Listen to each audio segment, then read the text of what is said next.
digunakan untuk gasifikasi juga, maka yang terlepaskan ke atmosfer itu menjadi akan lebih sedikit. Dan ini menjadi potensi peluang yang sangat bagus apabila kawasan Kars ini bisa kita manfaatkan juga untuk menghitung kaitannya untuk perdagangan karbon dan seterusnya. Karena di Kars itu memang potensi untuk menyerapnya tinggi dibandingkan dengan ekosistem-ekosistem yang lain dan seterusnya. Ini yang saya lakukan. Termasuk juga di penelitian tahun 15-17 ini juga saya lakukan dengan rekan-rekan di UGM waktu itu. Saya coba menghitung untuk cadangan karbon baik inorganik dan anorganik di kawasan Kars juga memang di kawasan di Kalimantan Timur, kawasan Kasawung yang Mangkalihat. Ini di beberapa blok kawasan Kars ya. Jadi memang kalau di Kalimantan Timur ini kawasan Karsnya berbeda, beda dengan seperti di Jawa. Kalau di Jawa itu kan sifatnya mengelompok ya. Contohnya Gunung Sewu itu kan memanjang dari apa itu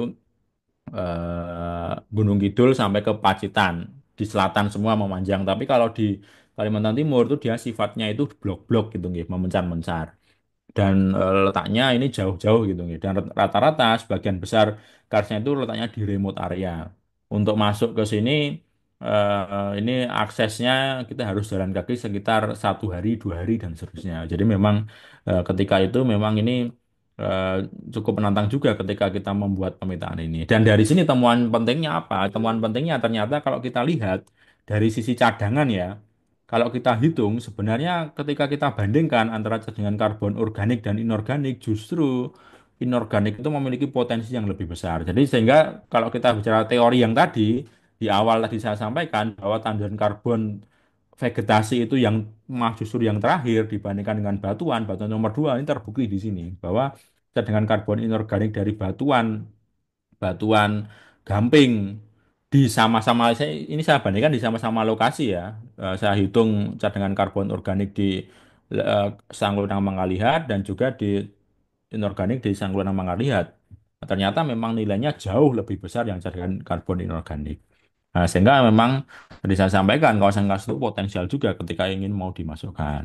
Nah, tetapi kalau dalam ranah serapan, kalau kita menghitung flux, memang flux dari ekosistem dari vegetasi ini memang lebih besar dibandingkan eh, di kawasan kars. Karena memang kawasan kars ini dimanfaatkannya untuk karstifikasi itu memang tidak sebesar ketika kita bicara fotosintesis seperti itu. Sehingga nilainya itu memang lebih besar dari serapan. Tetapi dari sisi cadangan, cadangannya itu lebih besar di kawasan untuk proses karstifikasi itu sendiri. Ini temuan yang penelitian di Karstanggulang melihat. Terus ini juga kami lakukan di Gunung Sewu di tahun 2016 waktu itu. Nah, dari sini sebenarnya hampir mirip dengan yang tadi saya lakukan di awal di Kas Biduk-Biduk, cuman letaknya di Gunung Sewu. Ini kami coba modelkan. Di sini poin temuan pentingnya bahwa di sini kita bisa buat perbandingan persentase. Jadi di sini misalkan ya di vegetasi ini berapa besar sih dia kehilangan dari proses erosi berapa persen, dari respirasi berapa persen, dari inputnya berapa persen itu kita bisa lihat. Jadi di di kawasan Kars ya utamanya ya, besarnya karbon yang tersimpan itu sebenarnya hanya 31%. Dan total sisanya itu semua itu sebenarnya itu berpindah. Nah, berpindahnya itu dari inputnya itu sebesar 39,42 itu dari input. Kemudian yang terlepas itu sebesar 8,02 terpelangsung ke atmosfer 8,02 melalui proses respirasi. Dan yang terlepas melalui proses erosi sebesar 0,08 seperti itu. Terpindahkan ke tempat lain gitu. Sehingga kalau dari sini, maaf, dari sini bisa kita ketahui sebenarnya kalau kita bicara ranahnya kita menghitung perdagangan karbon itu hanya dari sisi cadangan, sebenarnya itu hanya kita menghitung 31% saja potensi karbonnya. Tidak menghitung keseluruhannya. Makanya tadi saya sampaikan seharusnya pendekatan yang dilakukan itu tidak cadangan ya. Walaupun secara praktisnya memang akan lebih gampang, simpel sih cadangan itu dibandingkan ketika kita mau memodelkan tadi yang saya sampaikan, apa perpindahan ini memang metodenya itu akan lebih panjang. Jadi metode simpelnya memang cadangan. Tetapi ketika kita bisa modelkan semuanya, tadi menghitung netnya tadi, seharusnya nilai karbon yang bisa nanti digunakan untuk perdagangan itu jauh akan lebih besar dibandingkan dibandingkan ketika kita hanya menghitung simpanan. Kan dari penelitian ini hanya diketahui yang tersimpan tuh hanya sekitar 30%-an saja di di setiap tandon dan seterusnya. Ini utamanya di terestrial ya, saya bicara di terestrial di tanah dan konsepnya di vegetasi seperti itu. Kalau untuk di lautan memang belum pernah saya lakukan sehingga mungkin belum menganu ya, belum saya sampaikan. Ini adalah yang menarik gitu ya, temuan yang di tahun 2016. Kemudian saya juga coba lakukan ini saya modelkan serapan karbon ya, serapan karbon ini untuk utamanya di vegetasi. Kalau ini pendekatannya di vegetasi di kawasan das di tahun 2023. Jadi yang saya gunakan pendekatannya adalah menggunakan pendekatan NPP, Net Primary Productivity, atau saya menghitung dari nilai respirasi. Jadi dari sini saya modelkan nilai respirasi, nilai fotosintesis menggunakan GPP.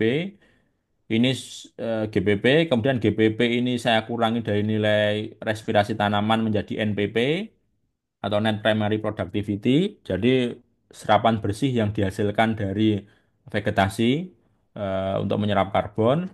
Nah, kemudian NPP ini saya bandingkan dengan respirasi tanah atau respirasi heterotrofik menjadi NEP, Net Ecosystem Productivity, dan nanti ditambahkan dengan faktor kehilangan lain. Dalam kasus ini karena kawasan Bengawan Solo Hulu ini merupakan kawasan non kars, maka kawasan non kars maaf, makanya faktor kehilangan lain ini tidak saya buat modelkan, tapi nanti dimodelkan dengan menggunakan erosi ya.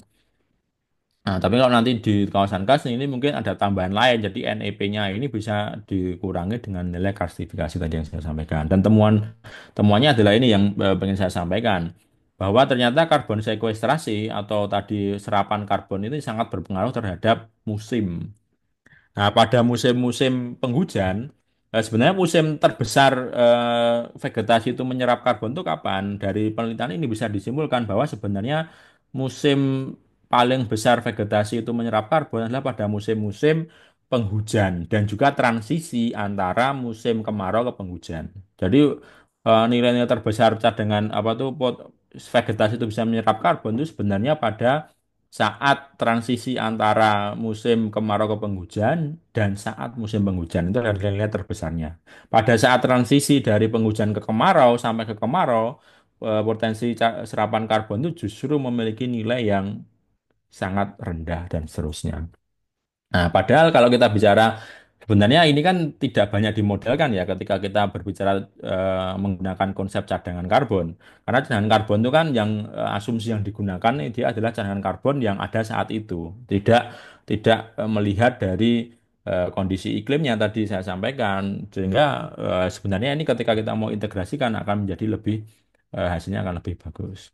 Termasuk temuan yang menarik karena kebetulan kawasan Bengawan Solo Hulu ini terdapat tiga bentukan ya, ada yang di wilayahnya, ada yang urban di Surakarta, ada yang peri-urbannya seperti di Sukoharjo, di Boyola, di Klaten, dan juga ada di kawasan ruralnya seperti di Wonogiri yang selatan dan seterusnya. Ternyata memang serapan karbon sekuestrasi di wilayah desa-desa ini memang lebih banyak, kan jelas ya saya kira ya, karena memang di kawasan urban dan peri-urban ini sudah banyak dikonversikan menjadi lahan terbangun dan seterusnya. Cuman temuan menariknya justru di wilayah peri-urban ini nilainya itu fluktuasi di kawasan desa itu fluktuasinya dari tahunan itu cukup besar dibandingkan yang urban dan juga peri-urban. Kenapa? Karena di rural ini utamanya di Indonesia ya, itu kan ada namanya lahan pertanian. Lahan pertanian itu kan ada siklus pergantian tanaman. Nah, sehingga ini juga berpengaruh ternyata terhadap nilai karbon, sekuestrasi atau penyerapan selain dari iklim tadi seperti itu.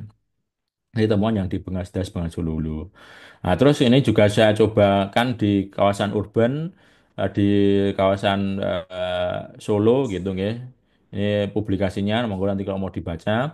Nah, ini ternyata memang ya walaupun kalau kita sekarang bicaranya ya rata-rata kalau sekarang kita bicara dengan karbon mesti larinya itu di kawasan bukan kawasan perkotaan. Karena perkotaan mesti tidak akan bisa menghitung sekarang. Kenapa? Karena dalam konteks cadangan dan seterusnya itu masih akan kecil. Tapi ternyata dalam konteks serapan sebenarnya juga kawasan kota ini juga masih memiliki potensi sebenarnya kalau mau dihitung gitu. Walaupun memang potensinya kalau dibandingkan dengan kawasan-kawasan seperti di kawasan peri-urban atau di kawasan rural dan seterusnya itu mungkin menjadi lebih kecil, tetapi eh, sebenarnya juga masih memiliki potensi sih kalau mau dikaji dan seterusnya. Ini hasil kajiannya. Nah, terus, nah ini mungkin itu beberapa yang sudah pernah saya lakukan, gitu. Dan sekarang future research-nya yang mungkin sedang kami kerjakan juga, banyak kami kerjakan di fakultas, dengan rekan-rekan di fakultas, dan mungkin dengan teman-teman dari mahasiswa dan seterusnya. Ini sebenarnya kita yang baru kita manfaatkan adalah pemanfaatan drone untuk mapping utamanya karbon yang lebih detail ya, dengan menggunakan drone multispektral, termasuk juga dengan lidar gitu ya.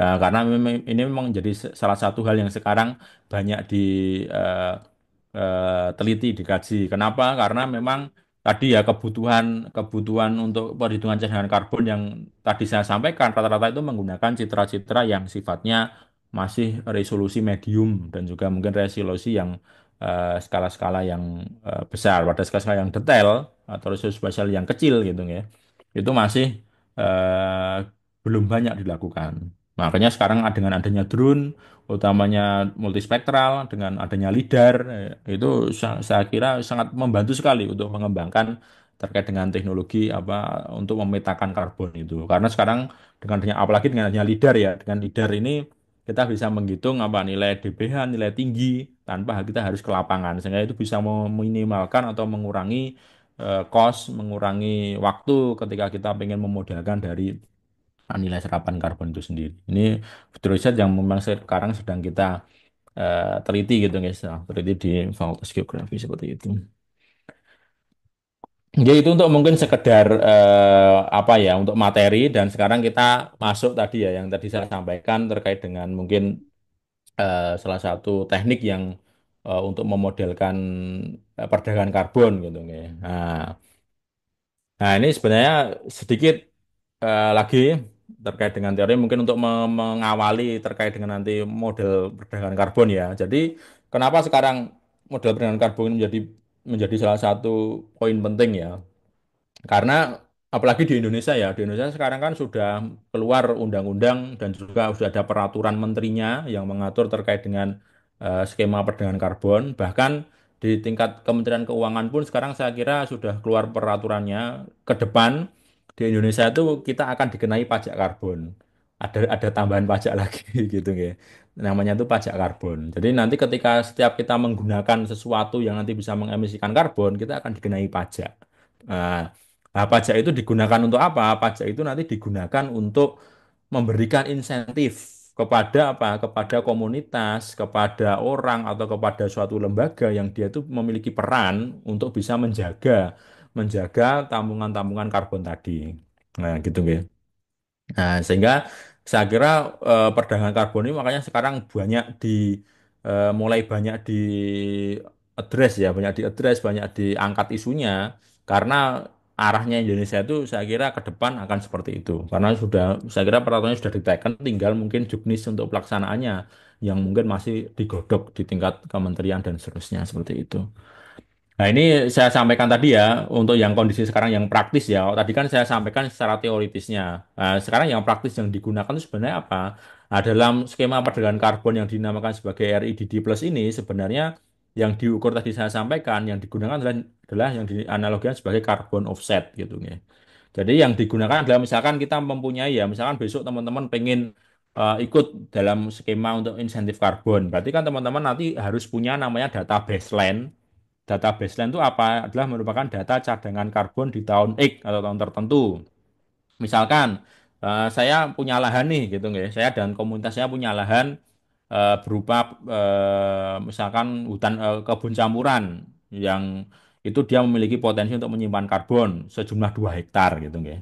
Nah, di ketika saya mau masukkan lahan saya untuk digunakan untuk skema perdagangan karbon, maka saya perlu menghitung baseline-nya dulu nih. Baseline itu menghitung cadangan karbon di tahun sekarang, misalkan tahun 2024 di lahan 2 hektar saya itu berapa besar. Nah, terus kemudian nilai apa insentif yang nanti akan saya dapat itu adalah merupakan besarnya karbon yang bisa saya pertahankan sampai tahun tertentu. Nah, sampai tahun tertentu dikalikan dengan nilai dari ekonomi di karbonnya itu sendiri. Jadi misalkan tadi di tahun 2024 ya, saya udah ketemu nih misalnya cadangan karbon di tempat saya itu ada 2.000 ton per hektar gitu kan. 2.000 ton per hektar. Terus kemudian kita mau